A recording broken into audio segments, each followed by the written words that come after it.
Sir ये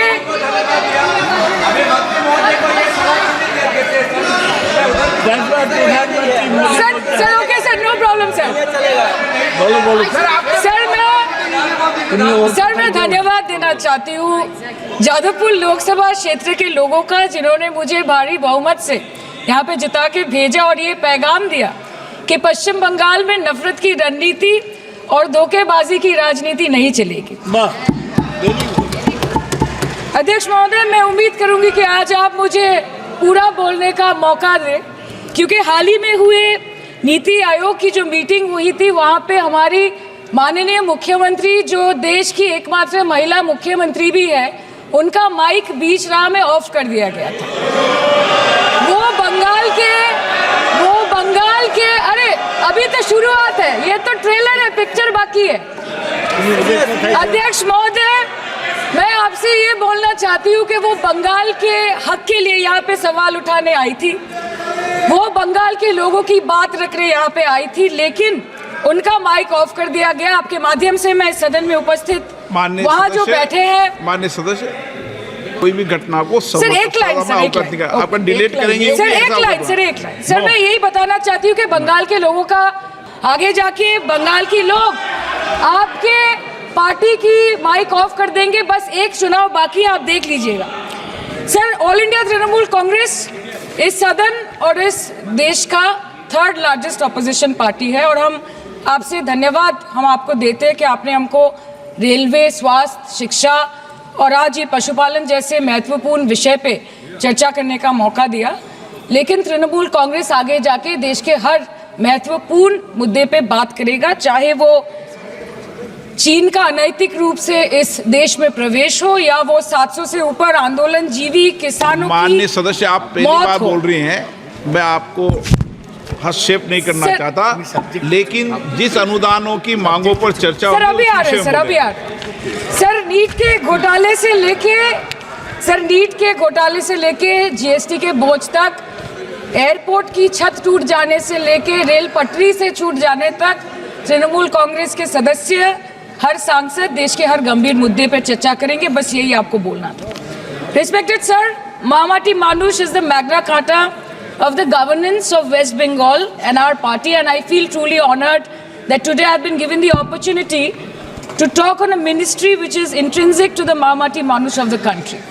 हमारे किसान अपनी मवेशी को, अपनी फसल को माँ की तरह पूछते हैं, जिस खेत में वो हल चलाते हैं उस जमीन को नमन करते हैं। But does this major sector get support from the government? Sir, Indian agriculture supplies around 58% of India's livelihood and is a principal source of income for half of the population, accounting for 17 to 18% of the country's GDP. 70% of India's rural poor depend on livestock and farm animals. But does this sector get what it deserves?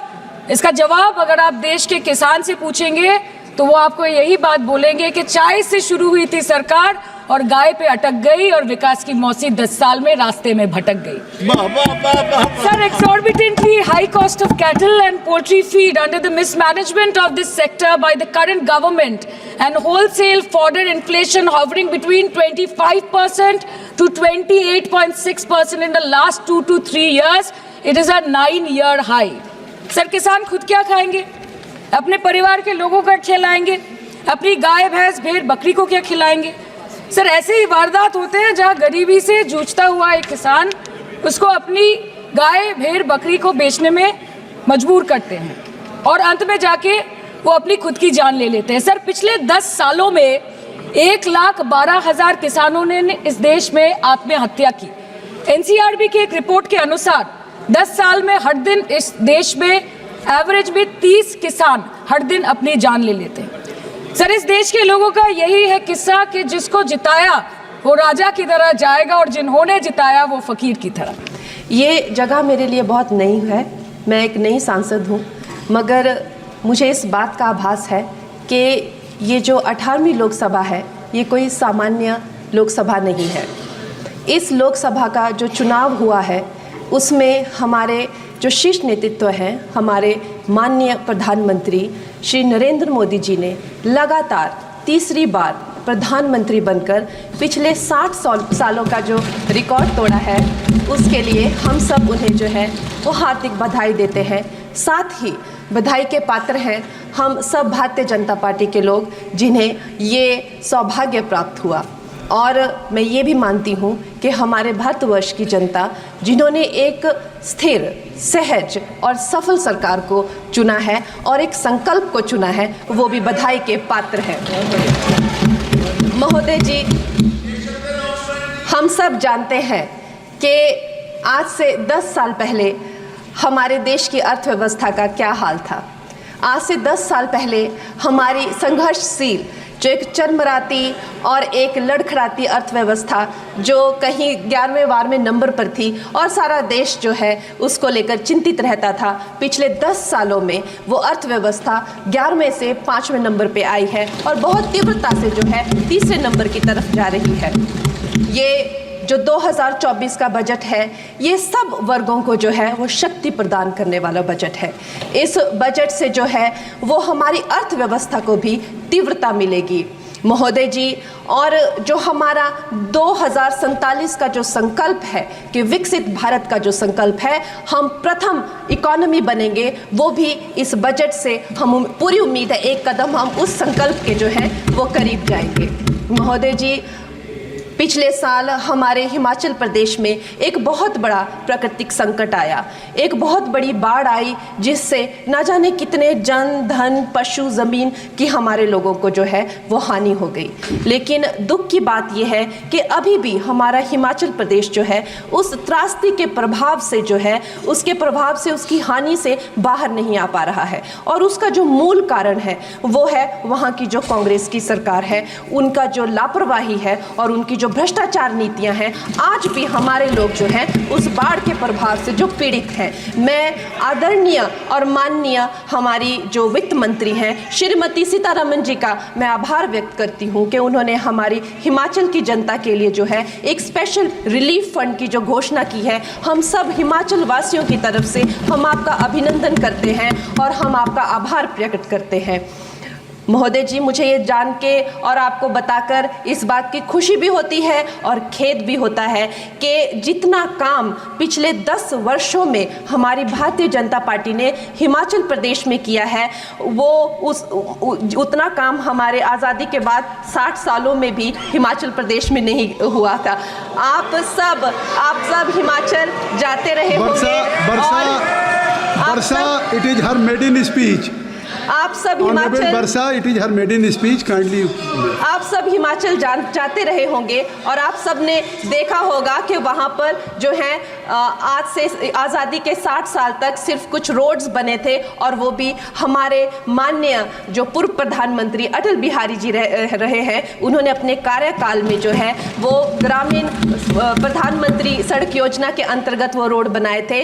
लेकिन पिछले 10 वर्षों में प्रधानमंत्री नरेंद्र मोदी जी की सरकार ने हमारे क्षेत्र को जो है एम्स, IIIT, IIM जैसे वैश्विक स्तर के जो है वो संस्थान दिए हैं, और वंदे भारत जैसी ट्रेन को हमारे हिमाचल में पहुंचाया है। हमारे हिमाचल जैसे छोटे से राज्य को 3,500 करोड़ की लागत का मनाली कीर्तपुर जो है वो हाईवे दिया हुआ है, जिसमें माननीय महोदय जी 5 से ज़्यादा टनल हैं और 37 से ज़्यादा उसमें ब्रिजेस हैं। ऐसे वैश्विक स्तर की जो है हमें इंफ्रास्ट्रक्चर वहाँ पे मिली है, और साथ ही पूरे देश के लिए जो एक बहुत ही अद्भुत इंफ्रास्ट्रक्चर मार्बल है, जैसे कि हमारी अटल टनल 9 किलोमीटर की जो वो अटल टनल है, विश्व की सबसे लंबी टनल है, और वो एक सिंगल ट्यूब हाईवे जो है वो पूरे विश्व के लिए जो है एक बहुत बड़ा उदाहरण है। और उसके साथ ही 11,000 करोड़ के हाइडल प्रोजेक्ट्स हमारे हिमाचल प्रदेश को दिए हैं। अगर मैं ये सूची यहाँ पे रखूँ तो शायद आप लोगों का बहुत वक्त जो है इसमें लग जाए, लेकिन लाखों लाभार्थी जो है वो चाहे मुफ्त राशन हो, चाहे PM की जो है वो मकान हो या आयुष्मान हो, हमारा हिमाचल प्रदेश एक ऐसे राज्य है जो पूरी तरह से शौच फ्री है, और वहाँ घर घर में जो है वो गैस चूल्हे का कनेक्शन लगा है। एक भी माता, एक भी बहन गैस चूल्हे के कनेक्शन के बिना नहीं है। और मेरा ये जो सौभाग्य है 18वीं लोकसभा में महोदय जी, मेरा ये सौभाग्य है कि जब मैं यहाँ पे आई थी तब महिला आरक्षण बिल जो राजनीति राजनीति में महिलाओं को जो है 33% आरक्षण देता है, वो बिल भी पारित हुआ था। तो मेरे लिए बड़ी ही ये सौभाग्यशाली जो है 18वीं जो लोकसभा है। और मैं ये कहना चाहूँगी कि ये जो बिल है ये अवश्य ही एम्प्लॉयमेंट हो या चाहे स्टार्टअप इनोवेशंस हो, चाहे हमारे गरीब और मिडिल क्लास को टैक्स रिलैक्सेशन हो या हमारे जो अन्नदाता किसान हो उन पे फोकस हो। ये मैं इसे होलसम बजट कहती हूँ। और मेरी एक प्रार्थना रहेगी हमारे सरकार से कि हमारे मंडी क्षेत्र में अगर एक इंटरनेशनल एयरपोर्ट हो तो अवश्य ही हमारी जनता का टूरिज्म की दृष्टि से बहुत कल्याण होगा। वो हमें ज़रूर इस विषय में सोचें। और मुझे लगता है ये जो बजट है हम हिमाचल के वासी जो हैं इसका पूरी तरीके से जो है वो वेलकम करते हैं। और धन्यवाद।